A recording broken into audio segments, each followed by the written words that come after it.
The fourth play of the Stretto, and the last one we see on folio 28 recto, continues onto 28 verso, and it begins with a pommel strike very much like the one in the third play, only for whatever reason you're not controlling the sword hand with your left hand, you're just going straight in with both hands on the sword, and Fiore says you will knock 4 teeth out of her head.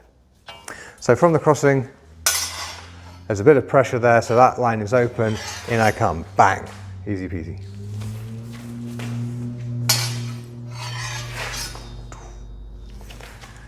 And it continues, so I enter in, there's the fourth play, the fifth play, I end up all the way around here for a takedown.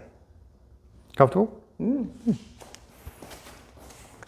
And so we're here in the crossing. The takedown is a lot easier if she's spitting 4 teeth out of her head.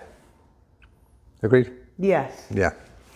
So, from the crossing, this line is open, 4 teeth, and into the fifth play.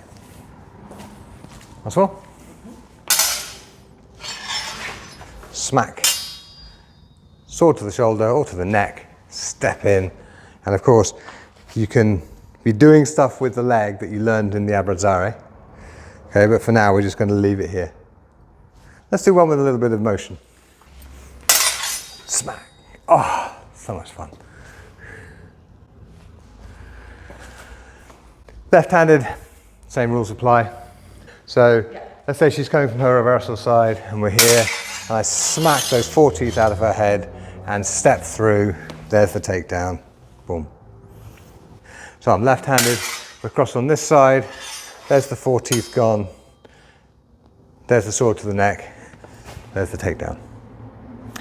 And if we were on the other side, so we're here, I've come from my backhand side, her forehand side, there's the 4 teeth. The takedown from here is going to be different, it's going to look different. You wouldn't sort of do some kludgy thing here, you'd smack those 4 teeth out of her head and then just use the edge of the sword against the neck for the takedown.